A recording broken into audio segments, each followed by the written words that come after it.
Bienvenue dans Face à la Lyonne, l'interview à la lyonnaise qui réveille et bouscule Lyon. Je suis Alexandra Caracézelli, fondatrice de l'équipe des Lyonnes, et chaque semaine, je reçois tous ceux qui ont une idée innovante, insolite ou originale pour faire avancer la ville ou la qualité de vie à Lyon. Aujourd'hui, j'accueille Thibaut Honegger, le fondateur de Netri, une start-up industrielle forte de 10 ans de recherche scientifique, spécialisée dans le développement de technologies innovantes pour l'industrie pharmaceutique. En clair, il s'agit de travailler sur des technologies brevetées d'organes sur puce, aussi grands qu'une carte bancaire, et qui permettent aux chercheurs de tester des traitements plus rapidement et plus efficacement qu'avec les procédés actuels. Au passage, petit cocorico lyonnais, puisque Thibaut a fait le choix de rester à Lyon, ce qui, dans ce secteur d'activité, reflète une volonté à toute épreuve.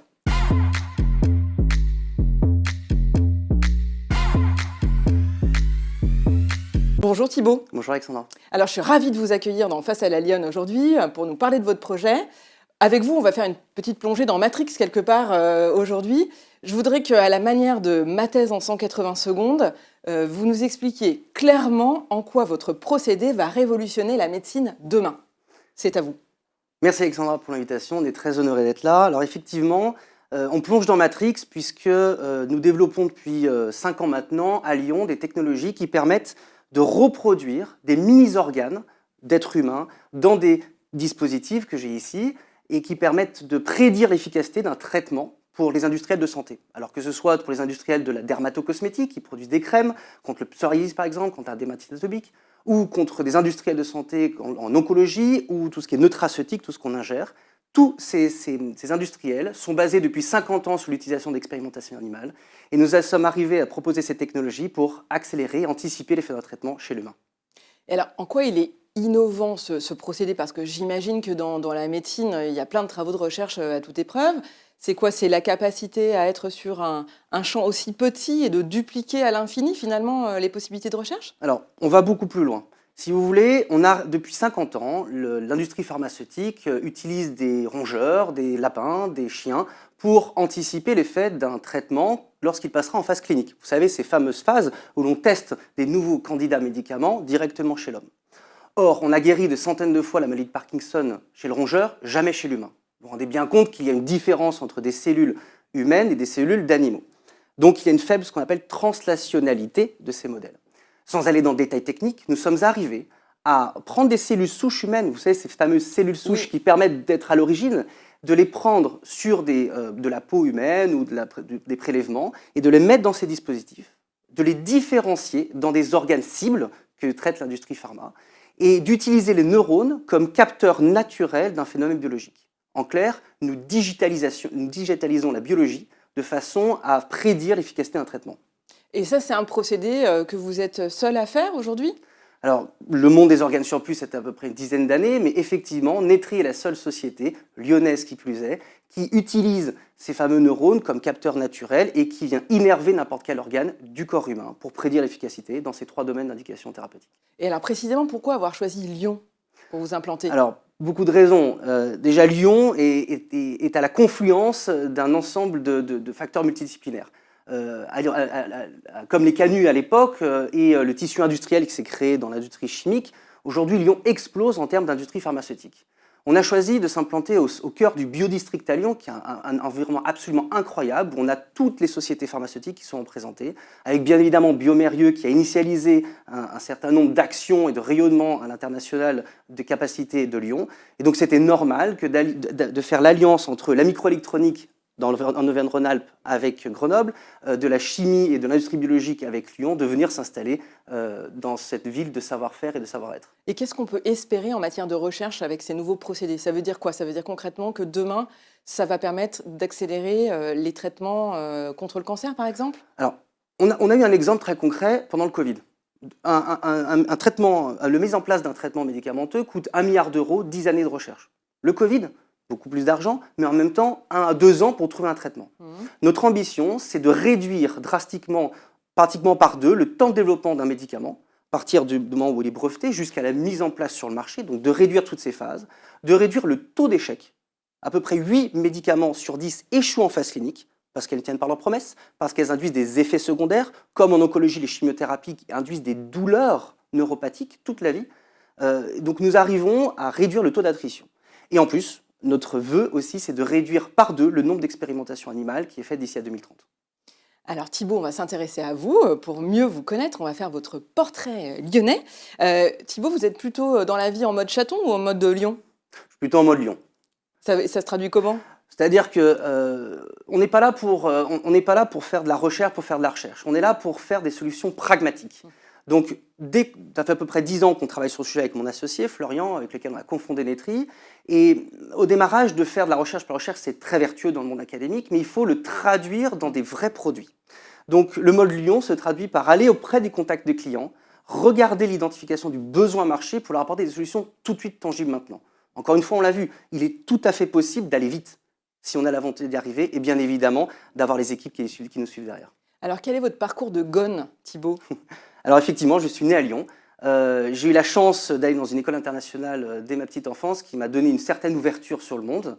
Je suis parti ensuite à l'école centrale pour faire mes études d'ingénieur, parti au CEA à Grenoble, donc rester un peu dans la région. Et j'ai eu la chance après de partir au MIT à Boston pour galvaniser un peu mon expérience anglo-saxonne, pour revenir après à Grenoble puis à Lyon en 2018 et construire Netri depuis lors.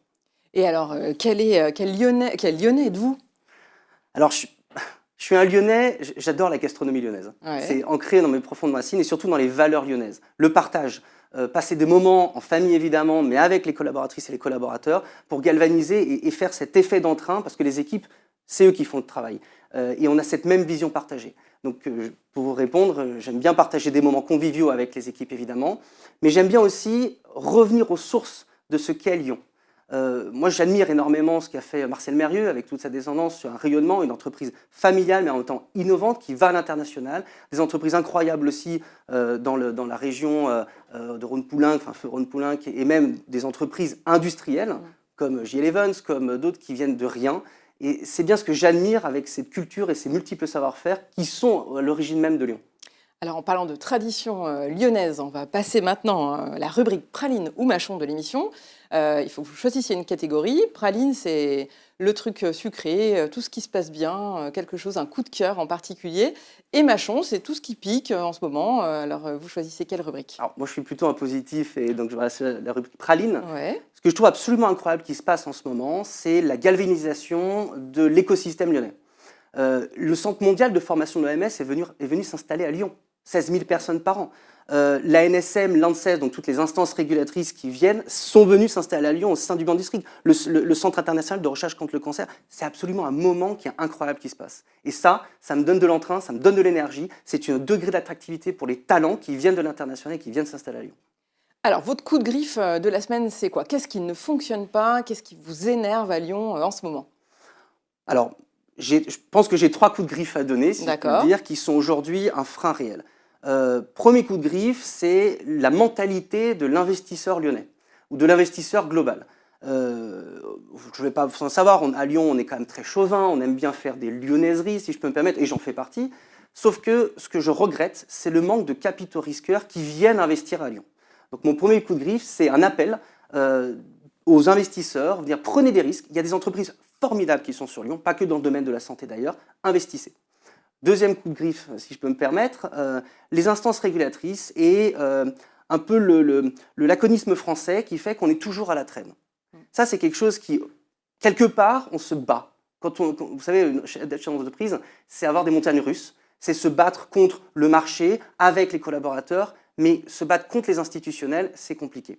Nos concurrents américains, nos concurrents européens bénéficient d'un soutien très fort de la part des instances régulatrices, vous savez, celles qui accréditent un médicament qui va sur le marché. Et aujourd'hui, je pense qu'il y a un vrai défi, un vrai challenge qui doit être mené auprès de ces instances pour dire « bougez-vous, nous ne pouvons plus être à la traîne ». Alors il y a l'Agence Innovation Santé, France 2030, c'est absolument incroyable ce qu'on a en France, mais il faut derrière qu'il y ait des actions politiques et des actions engagées qui soient faites, comme nos politiques locales qui nous soutiennent aussi. Il faut que ça remonte maintenant pour qu'on puisse accélérer. Et je dirais le troisième coup de griffe, c'est peut-être un peu plus dans l'environnement, dans l'écosystème lyonnais. On voit que cette ville bouge énormément avec beaucoup de travaux, beaucoup d'évolutions même socioculturelles de la ville. Je dirais, on doit fournir à nos collaboratrices, nos collaborateurs, un cadre de vie qui leur permette d'arriver au travail sereinement, qui leur permettent de repartir du travail sereinement, tout en ayant un bien-être et un savoir-être qui soit le plus convivial. Donc on comprend que c'est peut-être pas encore tout à fait le cas aujourd'hui. Il y a beaucoup de choses qui sont en cours. Thibaut, alors pour résumer finalement, Netri, en quelques mots, c'est la pépite lyonnaise qui monte et qui demain va nous trouver sans doute des traitements incroyables qu'on attend tous en matière de cancérologie, d'Alzheimer, etc. Donc on compte sur vous, tous les Lyonnais sont avec vous. On peut avoir plus d'informations sur netri.com. Oui. Et Thibaut, on vous revoit à quelle occasion? Moi, je vous propose qu'en octobre prochain, on vous invite à l'inauguration de notre nouveau site industriel qui sera justement Brossérat 3 au cœur du biodistrict. Je vous remercie d'être venu. Merci beaucoup d'avoir suivi cette émission. C'est la fin. On se retrouve la semaine prochaine pour un nouvel invité dans Face à la Lyonne.